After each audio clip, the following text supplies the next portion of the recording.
আজকে হুমায়ুন কবির সাহেব তিনি একটা দল তৈরি করেছেন এবং কোথায় কোথায় কন্টেস্ট করবেন তার আগাম একটা লিস্টও দিয়েছে। হুমায়ুন কবির সাহেবকে সাথ দেবো কি দেবো না, নওশাদ সিদ্দিকী এখানে দাঁড়িয়ে বলে দেবেন এইরকম ভাবে তো হয় না। দেখুন ব্যাপারটা হচ্ছে কে কাকে সুবিধা করবে কে অসুবিধা করবে সময় কথা বলবে, এক নম্বর কথা।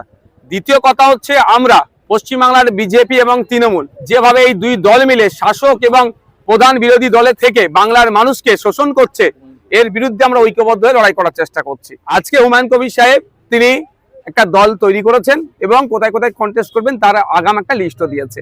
তো আগামী দিনে কি কি বলছেন অপেক্ষা করুন, কি বলছেন সেটা দেখা যাক। দারুণ একটা প্রশ্ন করেছেন, হুমায়ুন কবির সাহেবকে সাথ দেবো কি দেবো না, নওশাদ সিদ্দিকী এখানে দাঁড়িয়ে বলে দেবেন এইরকম ভাবে তো হয় না। আমাদের পার্টির একটা গাইডলাইন আছে, পার্টির একটা কেন্দ্র কমিটি আছে, রাজ্য কমিটি আছে, নিশ্চিতভাবে সেখানে আলোচনা হবে। তবে একটা কথা বলি, এখন পর্যন্ত হুমায়ুন কবির সাহেব আজকেই দল করেছেন, তিনি এই বিষয়ে কাউকে এখনো অফিসিয়ালি প্রস্তাব দেয়নি। দ্বিতীয় কথা হচ্ছে আমরা বিজেপি এবং তৃণমূলের বিরুদ্ধে লড়াই করার জন্য সিপিএম এবং কংগ্রেসকে বারবার আহ্বান করেছি।